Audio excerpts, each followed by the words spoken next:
Welcome back to my channel. ఈరోజు మీకు ఈ సీరియల్లో ఏం జరిగిందో తెలుసుకోవాలి అనుకుంటున్నారా? అయితే వెంటనే మనం సీరియల్లోకి వెళ్ళిపోదాం.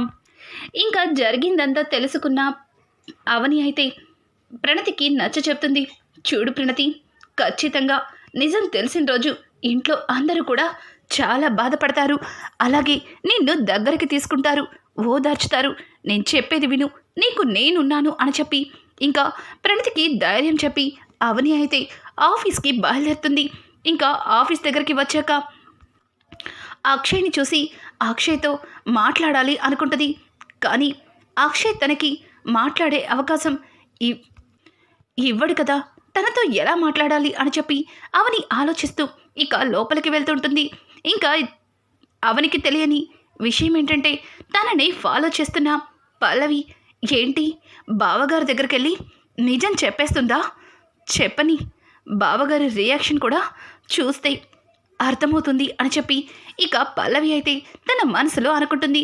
ఇంతలో అవని లోపలికి వెళ్ళి అక్షయ్ని పిలవడంతో అక్షయ్ ఏంటి ఎందుకొచ్చావు అని ఇక అవని మీద సీరియస్ అవుతూ ఉంటాడు. ఇంకా అవని అయితే చూడండి, మీరు నా మీద అంత కోపాన్ని చూపించక్కర్లేదు. నేను ఏ తప్పు చెయ్యలేదని ఏదో ఒకరోజు మీకు అర్థమవుతుంది అని చెప్పి ఇక అవని తన బ్యాగ్లో నుంచి ఏదో తీయబోతుంటే అనుకోకుండా వాళ్ళిద్దరూ కలుసున్న ఫోటోని గాలికెగిరి అక్షయ్ దగ్గరికి వెళ్తుంది. ఇంకా అక్షయ్ ఆ ఫోటో చూసి ఏంటి నువ్వు నన్ను ఎంతలా ప్రేమిస్తున్నావో నాకు తెలియాలని కొత్త నాటకాల్ని మొదలు పెట్టావా? చూడు, నువ్వు నా మనసులో లేవు. అలాగే నువ్వు ఎన్ని చేసినా సరే నీ మీద నాకు కోపం మాత్రం పోదు. మర్యాదగా ఇక్కడి నుంచి వెళ్ళిపో అని చెప్పి అక్షయ్ అయితే అవని మీద విరుచుకుపడతాడు. అవని చూడండి, నేను మీ మనసులో లేకపోయినా సరే మీరు మాత్రం నా మనసులో పదిలంగా ఉంటారు. ఇప్పుడు మీరు ఫోటోని చింపినంత మాత్రాన మనిద్దరి మధ్యలో ఉన్న బంధం తెగిపోదు కదా అని చెప్పి ఇంకా అవని చూడండి, ఈ రోజు నుంచి నేను ఈ ఆఫీస్కి ఫ్లవర్ డెకరేట్గా రావటం లేదు. అది చెప్పడానికే నేను ఇక్కడికి వచ్చాను. ఎందుకంటే నేను వచ్చిన ప్రతిసారి కూడా మీరు ఎంతగా ఇబ్బంది పడుతున్నారో అర్థం చేసుకున్నాను. అందుకే నేను ఆ జాబ్ని కూడా వదిలేస్తున్నాను అని చెప్పి ఇక అవని అయితే అక్కడి నుంచి వెళ్ళిపోతుంది. ఇదంతా గమనించిన పల్లవి తెగ సంబరపడిపోతుంది. ఇక అవనికి ఎదురుగా వెళ్ళి ఏంటి బావగారు మొహం మీద చీకొట్టారా? ఇంకెప్పుడు నీ మొహం నాకు చూపించద్దు అన్నారా? అలాగే నీకు నాకు మధ్యలో ఎట్లాంటి ప్రేమానుబంధాలు లేవని తెగేసి చెప్పారా అని చెప్పడంతో ఇక అవని అయితే చూడు పల్లవి, ఇప్పుడు నువ్వు గెలిచానని సంబరపడిపోతున్నావు. కానీ ఏదో ఒకరోజు ఒక్కసారిగా కింద పడిపోతావు. అప్పుడు నువ్వు ఎవరడిగినా నీకు చెయ్యి సహాయం కూడా చెయ్యరు అని చెప్పి అవని వెళ్తూ ఉంటే ఆగక ఎప్పుడో జరిగిన దాని గురించి నేను పెద్దగా ఆలోచించను. ఇప్పుడు జరిగే దాని గురించి మాత్రమే పట్టించుకుంటాను. ఏంటి బావగారిని నీ మాటలతో చేష్టలతో మార్చేసి మళ్ళీ నీ చుట్టూ తిప్పుకోవాలని అనుకుంటున్నావేమో. అది ఎన్నటికీ జరగదు. ఇంటి నుంచి నిన్ను బయటికి గెంటేశాను. అలాగే కుటుంబంలో అందరూ కూడా నిన్ను అసహ్యించుకునేలా చేశాను. ఇక జీవితంలో ఆ ఇంట్లో అడుగు పెట్టకుండా చేశాను. ఇంకా బావగారు నీకు విడాకులు ఇచ్చేలా చేస్తాను. అలాగే నీ కళ్ళ ముందే బావగారికి మరొక అమ్మాయితో పెళ్లి చేస్తాను అని చెప్పి ఇక పల్లవి మాట్లాడుతూ ఆగు, ఏంటి కొట్టాలనుకుంటున్నావా? చూడు, ఇంతవరకు నీతో కొట్టించుకోవడానికి నువ్వు నా తోటి కోడలివి కాబట్టి ఏమీ అనలేకపోయాను. కానీ ఇందాక బావగారి మాటలు విన్న తర్వాత నీకు నాకు ఎట్లాంటి సంబంధం లేదు. నా ఒంటి మీద దెబ్బ పడిందో అని అనడంతోనే ఒక్కసారిగా అవని అయితే పల్లవిని చెల్లుమని 2 చెంపలు పగల కొడుతుంది. అవని అని గట్టిగా అరవడంతో ఏంటి గొంతు పెంచుతున్నావు? మర్యాదగా వాయిస్ తగ్గించుకుంటే చాలా బాగుంటుంది. ఏంటి ఏం మాట్లాడుతున్నావు? ఆయనకి మరో పెళ్లి చేస్తావా? ఆయన మనసులో నేను లేనంటావా? అది చూద్దాం. నువ్వాయనకి ఎట్లా పెళ్లి చేస్తావో నేను చూస్తాను. ఆయన నోటితో ఆయనే నా మీద ఎంత ప్రేమ ఉందో బయట పెడతారు. ఆయన నిన్ను మొదటి నుంచి గమనిస్తూనే ఉన్నాను. నువ్వు ప్రణతి విషయంలో నాకంటే ఒక అడుగు ముందే వేసి చెయ్యవలసినవన్నీ చేస్తున్నావు. ఇదంతా చూస్తుంటే ప్రణతి జీవితం పాడవడానికి నీ హస్తం కూడా ఉందనిపిస్తుంది అని అంటుంటే ఒక్కసారిగా పల్లవి తడబడుతూ, ఏం మాట్లాడుతున్నావు? ప్రణతి జీవితం నాశనం అవడానికి నేనెందుకు కారణమవుతాను? తను ఎవరినో ప్రేమించింది, వాడేమో మోసం చేసి పారిపోయాడు. ఇప్పుడు అది బయటపడితే ఎక్కడ నీ ఆడపడుచు జీవితం నాశనం అవుతుందేమో, ఇంట్లో అందరూ బాధపడతారేమో అని భయపడి ప్రణతితో నీ తమ్ముడు జీవితం గురించి కూడా ఆలోచించకుండా పెళ్ళైనట్టు అబద్ధం చెప్పావు. ఒక విధంగా చెప్పాలంటే నీ అంతట నువ్వే ప్రాబ్లమ్స్లో ఇరుక్కున్నావు, నన్నెందుకు ఇన్వాల్వ్ చేస్తున్నావు అని చెప్పి ఇక పల్లవి అయితే మాట్లాడుతూ ఉంటుంది. పల్లవి మాటలకి అవని, అయితే ప్రణతి గురించి అన్నీ తెలుసుకున్నావు, అన్నీ తెలిసి కూడా ప్రణతి గురించి ఇంట్లో అందరి ముందు అలా అబద్ధం చెప్పాలని ఎందుకు అనిపించింది నీకు? నా మీద కోపం ప్రణతి మీద కాదు కదా, మరి తన జీవితం నాశనం అవుతుంటే చూస్తూ ఎట్లా ఉంటున్నావు అని అంటుంటే, చూడు, నేను ఆ కుటుంబంలో అడుగు పెట్టిందే ఆ కుటుంబం మీద కక్ష తీర్చుకోవడానికి. ఆ ఇంట్లో ఇన్ని రోజులు నేను అక్కడే ఉన్నానంటే ఇంట్లో ఉన్న అందరినీ విడగొట్టి తరువాత ఆ ఇంటికి ఆ సామ్రాజ్యానికి నేనే మహారాణిలా ఉండాలని అని చెప్పి ఇంకా పల్లవి మాట్లాడుతూ ఉంటే ఒక్కసారిగా అవని అదంతా విన్న తర్వాత, ఛీ, ఇన్ని రోజుల నుంచి నిన్ను శ్రీకర్తో పెళ్లి జరగలేదన్న కోపంతో పగతో ఇవన్నీ చేస్తున్నావని పొరపాటు పడ్డాను. కానీ నువ్వు ఆ కుటుంబం మీద అంతలా పగ పెంచుకున్నావని అస్సలు అనుకోలేదు.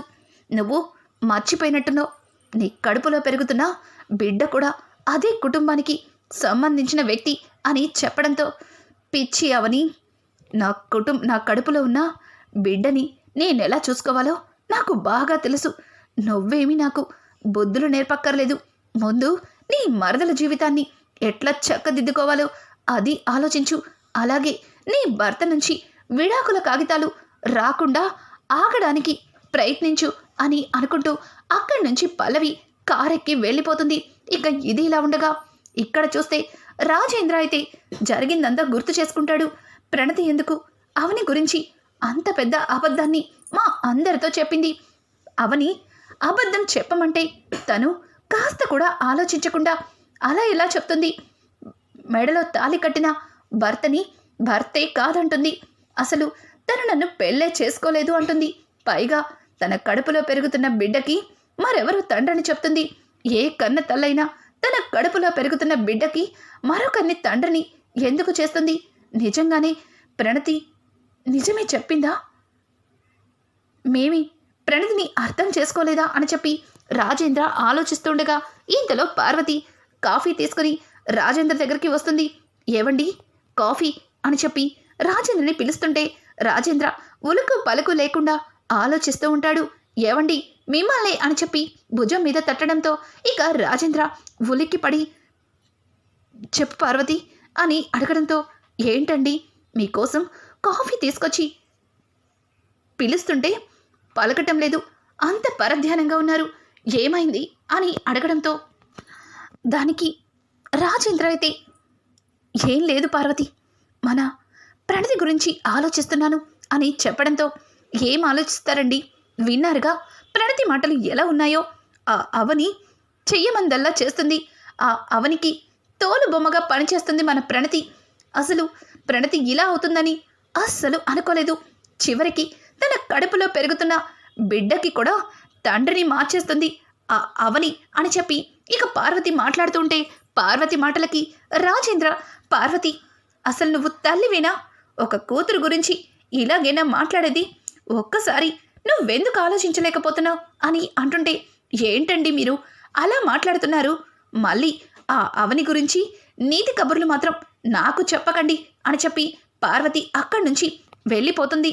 ఇంకా పార్వతి మాటలకి రాజేంద్ర, పార్వతిలో మార్పు రావాలన్నా, అవని ఏ తప్పు చెయ్యలేదని తెలియాలన్నా నిజమేంటో తెలియాలి. నిజంగానే అవని తప్పు చేసి ఉంటే నా కూతురు జీవితం కోసం తన జీవితాన్ని ఎందుకు బలంగా పెడుతుంది? ఇక ప్రణతి తన కడుపులో పెరుగుతున్న బిడ్డకి భరత్కి ఎట్లాంటి సంబంధం లేదని ఎందుకు చెప్పింది? ఒక కన్న తండ్రిని పట్టుకొని తను తండ్రి కాదు అని చెప్తుంది. అసలు ఇదంతా నిజమా లేక ఏమై ఉంటుంది అని చెప్పి రాజేంద్ర అయితే నిదానంగా బయటికి వస్తాడు. ఇక ప్రణతి గది డోర్ ఉన్నట్టుండి ఓపెన్ అయ్యి డోర్ గాలికి వెనక్కి వెళ్తుంది. ఆ డోర్ వైపు చూసిన రాజేంద్రకి ఏదో గుర్తొస్తుంది. ఇక ప్రణతి ఉన్న గదిలోకైతే వెళ్తాడు. అక్కడే డ్రెస్సింగ్ టేబుల్ మీద ఉన్న ప్రణతి డైరీని చూస్తాడు. గతంలో ప్రణతికి ఏం జరిగినా సరే డైరీలో రాసుకోవడం బాగా అలవాటు. చిన్న విషయాన్ని కూడా తను డైరీలో నోట్ చేస్తుంది. అది గుర్తు చేసుకున్న రాజేంద్ర ఇక ప్రణతి కోసం తను ఒక కొత్త డైరీని తీసుకొచ్చి గిఫ్ట్గా ఇస్తాడు. అది గుర్తొచ్చి రాజేంద్ర ప్రణతి డైరీని తీస్తాడు. దాన్ని చదవాలా వద్దా అని ఆలోచిస్తూ ఉంటాడు. ఇక రాజేంద్ర అయితే నేనేమి తప్పు చేయట్లేదు. ప్రణతి నా కన్న కూతురు. తన జీవితం గురించి తన భవిష్యత్తు గురించి ఆలోచించి ఒక నిర్ణయం తీసుకునే హక్కు అధికారం నాకున్నాయి. ప్రణతి మా దగ్గర ఏమీ నిజాలు దాచిపెట్టిందో అలాగే అవని తన జీవితాన్ని నిజంగానే నాశనం చేసిందో అంత తెలుస్తుంది అని చెప్పి ఇక రాజేంద్ర అయితే ప్రణతి డైరీని ఓపెన్ చేసి చదువుతూ ఉంటాడు. ఇక ప్రణతి చివరి రోజుల్లో రాసిన డైరీ పేజీలు చూసి రాజేంద్ర ఒక్కసారిగా షాక్ అయిపోతాడు. ఇక ఆ డైరీని అక్కడికక్కడే పడేసి కుప్పకూలిపోతాడు. ఎందుకంటే ప్రణతి అందులో చాలా క్లుప్తంగా రాస్తుంది. నేను ప్రశాంత్ అనే వ్యక్తిని ప్రేమిస్తున్నాను. ఆ ప్రేమ గురించి ఇంట్లో చెప్దామనుకునే లోపే ఇంట్లో అందరూ నాకు సంబంధం చూశారు.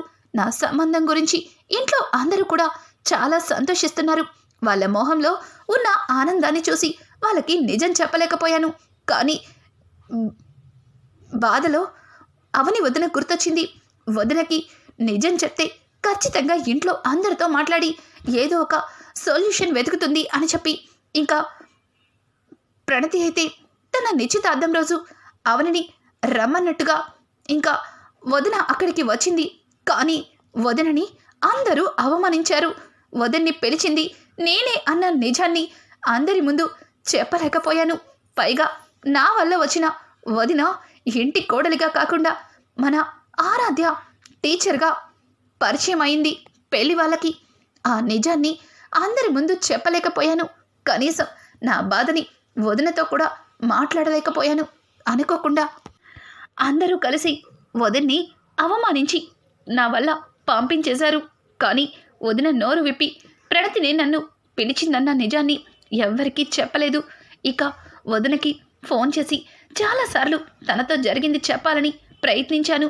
అలాగే నా పెళ్లి గురించి ఇంట్లో కుటుంబంలో జరుగుతున్న సమస్యల గురించి ప్రశాంత్కి కాల్ చేసి మాట్లాడాను.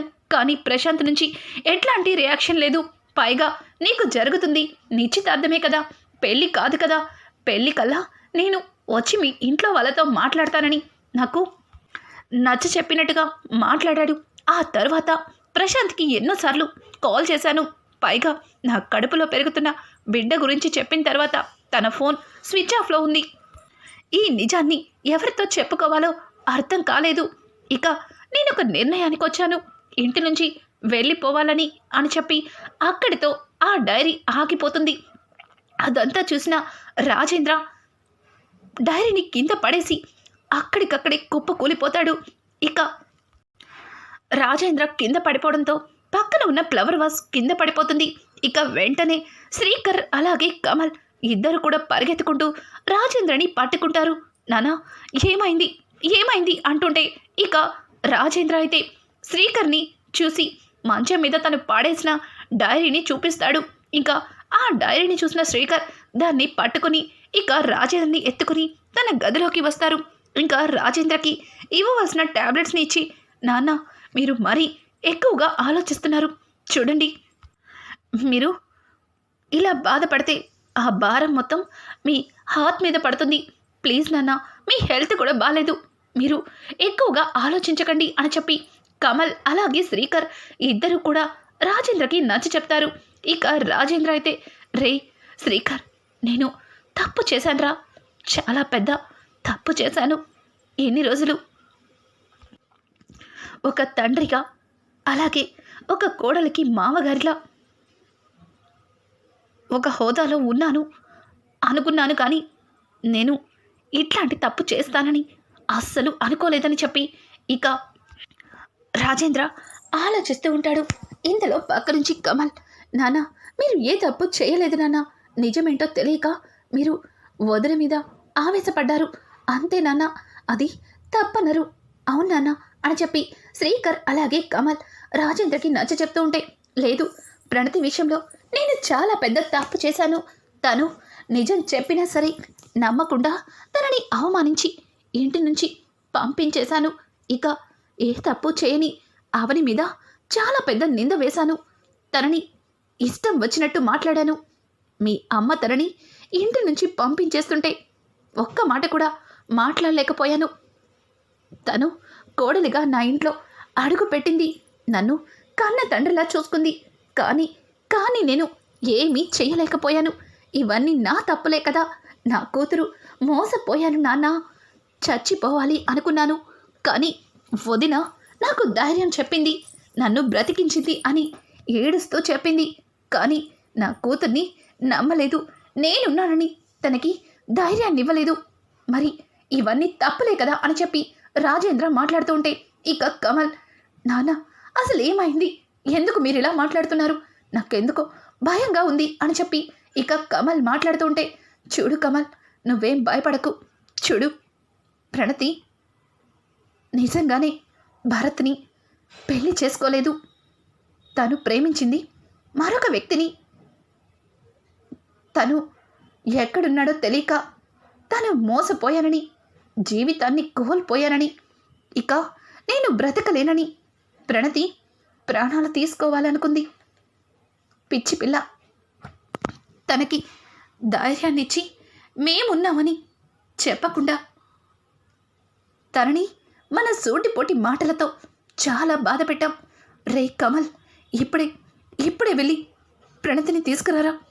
ప్రణతిని చూడాలి, ప్రణతిని దగ్గరికి తీసుకోవాలి. నేనున్నానని ప్రణతికి ధైర్యాన్ని ఇవ్వాలి అని చెప్పి ఇక రాజేంద్ర మాట్లాడుతూ ఉంటాడు. ఇంతలో పల్లవి వచ్చి, మావయ్య ఏమైంది మీకు, ఇలా మాట్లాడుతున్నారు? అదంతా అవని ఆడిన నాటకం. ప్రణతి చెప్పిన దానిలో ఏమాత్రం కూడా నిజం లేదు. ఆ అవని తన గురించి మీరందరూ తప్పుగా అపార్థం చేసుకుంటారని కావాలని ప్రణతికి ట్రైనింగ్ ఇచ్చి అలా పంపించింది.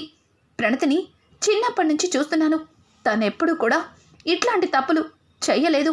పైగా తను అవనిని ఎక్కువగా నమ్మడం వల్ల తను చేసిందే రైట్ అని చెప్పి తను ఇట్లా చేసింది అని అంటుంటే ఇక రాజేంద్ర తట్టుకోలేక పల్లవి చెంప చెల్లు మనిపిస్తాడు. ఇంకొక మాట నా కూతురు గురించి, కోడలి గురించి మాట్లాడితే నేనేం చేస్తానో కూడా నాకే తెలీదు. నీ మాటలు నమ్మి నువ్వు చెప్పింది నిజమని నా కూతుర్ని అలాగే నా కోడల్ని అవమానించి ఇంటి నుంచి పంపించేశాం. వాళ్ళు చెప్పిన దానిలో నిజమెంతుందో ఆలోచించలేకపోయాం. ఒకవేళ అది తప్పైనా సరే ఒక తండ్రిగా తనని హక్కును చేర్చుకోవాలి. నీ మాటల వల్ల తన మీద కోపాన్నే చూపించాను అని చెప్పి ఇక రాజేంద్ర పల్లవిని చిరాకు పడతాడు. ఇక కమలైతే, అర్థమైందా, ఇంకా ఎక్కువ మాట్లాడవంటే తరువాత పరిణామాలు చాలా తీవ్రంగా ఉంటాయి, ముందిక్కడి నుంచి వెళ్ళు అని చెప్పి ఇక కమలైతే పల్లవిని గసురుకుంటాడు. పల్లవి అయితే, ఇదేంటి ఇంత కష్టపడి ప్లాన్ చేస్తే ఇలా జరిగింది, ఇప్పుడు మావయ్య నిజంగానే అవనిని ప్రణతిని ఇంటికి తీసుకొస్తారా, అలాగే ప్రణతిని మోసం చేసిన వాడిని వెతికి పట్టుకుంటారా, మళ్ళీ ఆ అవని ఇంట్లో అందరికీ దగ్గరైపోతుందా, లేదు ఇది జరగడానికి వీల్లేదు అని చెప్పి ఇక పల్లవి ఆలోచిస్తూ గబగబా బయటికి వచ్చేస్తుంది. ఇంకా చక్రధర్కి కాల్ చేస్తుంది. డాడ్ ఎక్కడున్నావు డాడ్ అని అంటూ ఉంటే ఇక చక్రధర్ అయితే, ఏమైంది బేబీ, ఎందుకంత కంగారు పడుతున్నావు, అసలు ఏం జరిగింది, నేను మీటింగ్లో ఉన్నాను అని చెప్పడంతో ఒక్కసారిగా ఇక పల్లవి అయితే, డాడ్ నువ్వు అక్కడ మీటింగ్లో ఉండు, కానీ ఇక్కడ కొంపలంటుకునేలా ఉంది, అని అంటుంటే, ఏమైంది బేబీ, అసలు ఏం జరిగింది అని అంటూ ఉంటే, డాడ్, ఇంట్లో మావయ్యకి నిజం తెలిసిపోయింది. ప్రణతిని మోసం చేసింది ప్రశాంత్ అని అర్థమైపోయింది. కానీ ఆ ప్రశాంత్ ఎవరో వీళ్ళకి తెలియదు కాబట్టి మనం బ్రతికిపోయాం. ఇక ఆ ప్రశాంత్ ఎవరన్నది వీళ్ళకెన్నటికీ తెలియకూడదంటే ఇంకా మనం ఇలా సైలెంట్గా ఉంటే కాదు అని చెప్పడంతో ఇక చక్రధర్, ఓ అయితే అర్థమైంది, చాలా క్లారిటీగా అర్థమైంది. ఆ ప్రశాంత్ని ఇక జీవితంలో ఆ రాజేంద్ర కుటుంబానికి కనిపించకూడదు, అంతే కదా అని చెప్తుంటే, డాడ్, నువ్వు చెప్పింది అంత ఈజీ కాదు. ఇప్పుడు మావయ్య గారు అవని ఏ తప్పు చేయలేదని తెలుసుకున్నారు. అలాగే ప్రణతి జీవితం నాశనమైందని ఇంట్లో అందరికీ తెలిసింది. ఇప్పుడు ఆ ప్రశాంత్ని వెతకడానికి కమల్ బావ, శ్రీకర్ బావ, అలాగే అక్షయ్ అందరూ కలిసి తలా వైపు వెతుకుతారు. తర్వాత వాడు కనుక దొరికితే నీతో పాటు నేను కూడా ఇరుక్కుంటాను. ఇదంతా చేసింది నేనే అని తెలిసిపోతుంది. ఇక ఇంతవరకు నా గురించి నిజాలు తెలిసినా సరే బయట చెప్పలేని శ్రీకర్ బావ ఇక అన్నీ చెప్పుకొస్తాడు. అత్తయ్యని మెట్ల మించి తోసి చంపాలనుకున్నది, అలాగే ప్లాన్ చేసి అవనిని ఇంటి నుంచి బయట గెంటేసింది. ఇంకా పల్లవిని మోసం చేసి పల్లవి అమాయకత్వాన్ని వాడుకొని తనని ప్రశాంత్తో ప్రేమలో దింపి తను ప్రెగ్నెన్సీకి కారణమై అయ్యే వ్యక్తిని మనమే దాచిపెట్టామని ఇవన్నీ బయటకు వచ్చేస్తాయి డాడ్. తర్వాత నా లైఫ్ ఏమవుతుంది అని చెప్పి ఇక పల్లవి మాట్లాడుతుంటే, బేబీ నువ్వేం భయపడకు, ఇదిగో నేనున్నాను. ఇప్పుడే నేను ప్రశాంత్ని ఇక్కడి నుంచి అదర్ కంట్రీకి పంపించేస్తాను అని చెప్పి చక్రధర్ కాల్ కట్ చేస్తాడు. ఇక పల్లవి వెనక్కి తిరిగి చూసేసరికి అక్కడ పార్వతి కనిపిస్తుంది. ఒక్కసారిగా పార్వతిని చూసిన పల్లవి గజగజ వణుకుతుంది. అత్తయ్య అని అంటుంటే, చీ నోర్మై, అత్తయ్య, అసలు నీ నోటితో నన్ను అత్తయ్య అని పిలుస్తుంటే నాకు ఒళ్ళంతా కంపరంగా ఉంది అని చెప్పి తన చెంప పగల కొడుతుంది. నీ మాటలు నమ్మి దేవత లాంటి నా పెద్ద కోడల్ని ఇంటి నుంచి పంపించేశాను. కష్టాల్లో ఉన్న నా కూతుర్ని జీవితం పాడు చేసుకుని చచ్చిపోవాలనుకున్నా నా కన్న కూతుర్ని నీ వల్ల చీదరించుకునేలా చేశావు. తను కష్టమని ఇంటికొస్తే తనని హత్తుకుని దగ్గరికి తీసుకోవలసింది పోయి నా సూటిబొడ్డి మాటలతో తనని మరింత బాధ పెట్టేలా చేశావు. నిన్ను చంపేస్తాను అని చెప్పి పార్వతి చాలా ఆవేశంగా ఇక పల్లవి గొంతు పట్టుకుంటుంది. ఇంతలో భానుమతి అలాగే శ్రేయ అక్కడికి వచ్చి, అత్తయ్య ఆగండి అత్తయ్య, ఎందుకు ఆవేశపడుతున్నారు? పార్వతి ఏం చేస్తున్నావు? ఆవేశంలో అవని అనుకుని పల్లవిని ఏం చేస్తున్నావో అర్థమవుతుందా అని అంటుంటే, లేదత్తయ్య, నేను ఆవేశంలో లేను, అలాగని అవన్నని పల్లవిని భ్రమించి ఏం చేయట్లేదు. పల్లవి చేసిన కుట్రలని తెలిస్తే మీరు కూడా నాకంటే ఎక్కువగానే కోపడతారు అని చెప్పి పార్వతి అయితే జరిగిందంతా చెప్పడంతో ఇక పల్లవి అటు ఇటు చూసి, శ్రేయ, నువ్వు చెప్పినవన్నీ చేశాను, కానీ అత్తయ్య గారి దగ్గర నేను దోషినైపోయాను, మాట్లాడు శ్రేయ, నువ్వు చెప్పినట్టే చేశాను కదా అని చెప్పి ఇక శ్రేయని ముందుకు తీసుకొచ్చి, పల్లవి అయితే జరిగిందంతా శ్రేయ చెప్తేనే చేశానని ఇక శ్రేయ మీద నిందలు వేస్తుంది. ఒక్కసారిగా శ్రేయకి దిమ్మ తిరిగిపోతుంది. అసలు జరిగిన